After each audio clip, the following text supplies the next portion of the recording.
Vladimir Poutine est un homme d'action, pas de parole. Il l'a montré au monde à maintes reprises.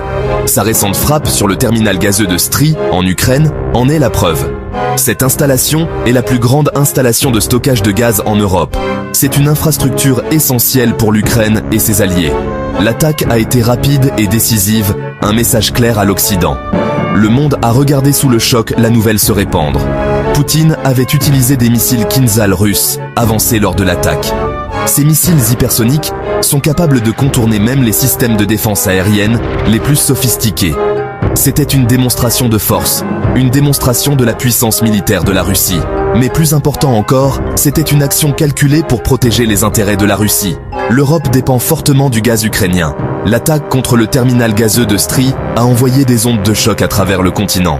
Elle a exposé la fragilité de la sécurité énergétique de l'Europe. L'attaque a marqué un tournant dans le conflit. Elle a montré que Poutine était prêt à prendre des mesures drastiques pour atteindre ses objectifs. Le message était clair. La Russie ne tolérerait pas l'ingérence occidentale dans sa sphère d'influence.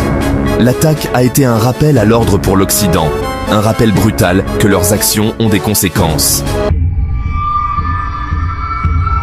Pendant des mois, Vladimir Poutine a mis en garde l'Occident contre les conséquences de ses actes. Il a parlé de la nécessité de garanties de sécurité pour la Russie. Il a mis en garde contre l'expansion de l'OTAN. Il a tracé des lignes rouges dans le sable. Mais l'Occident a refusé d'écouter. Ils ont rejeté ses préoccupations comme les divagations d'un fou. Ils ont continué à armer et à soutenir l'Ukraine, alimentant les flammes du conflit. L'Occident croyait pouvoir agir en toute impunité. Il croyait que la Russie était faible et ne riposterait pas. Ils avaient tort. Poutine est un homme patient, mais il n'est pas idiot. Il ne restera pas les bras croisés pendant que l'Occident menace la sécurité de la Russie. L'attaque contre le terminal gazeux de Stry était le résultat direct de l'arrogance et de la myopie de l'Occident. Ils avaient ignoré ses avertissements, sous-estimé sa détermination, et maintenant, ils en payaient le prix. La crise énergétique en Europe était une conséquence directe de leurs actions. Les Européens étaient confrontés à un hiver long et froid. Les actions de l'Occident s'étaient retournées contre eux, et ils n'avaient qu'à s'en prendre à eux-mêmes.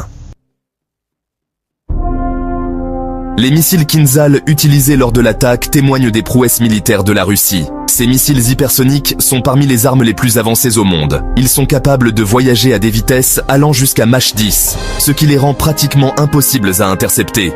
La capacité du Kinzhal à manœuvrer à des vitesses hypersoniques le rend encore plus mortel.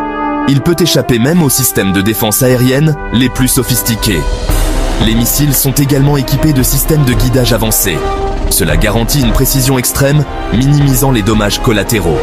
Lors de l'attaque contre le terminal gazeux de Stry, les Kinzhal ont fonctionné parfaitement. Les missiles ont atteint leur cible avec une précision millimétrée, paralysant l'installation. Ceci a démontré au monde les capacités de la technologie militaire russe.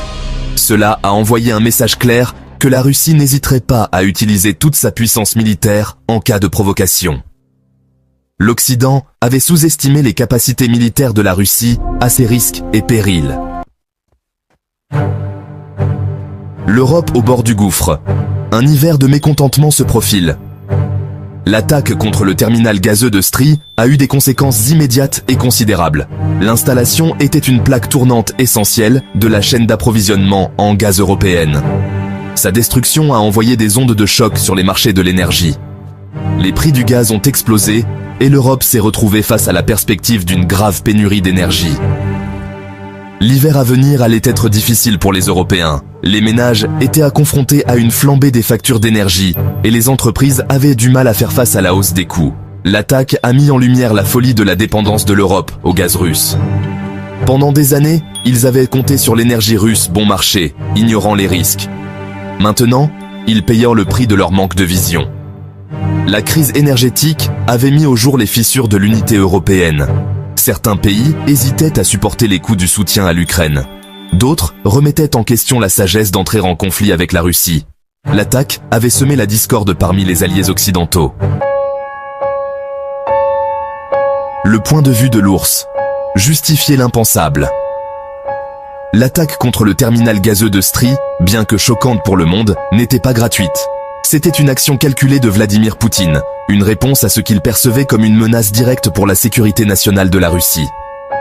Du point de vue de Poutine, l'Occident empiétait sur les frontières de la Russie depuis des décennies. L'expansion de l'OTAN, la guerre en Ukraine, tout cela faisait partie d'un plan plus vaste visant à affaiblir et à isoler la Russie. Le soutien de l'Occident à l'Ukraine a été la goutte d'eau qui a fait déborder le vase. Poutine considérait cela comme une attaque directe contre les intérêts de la Russie, et il a réagi en conséquence.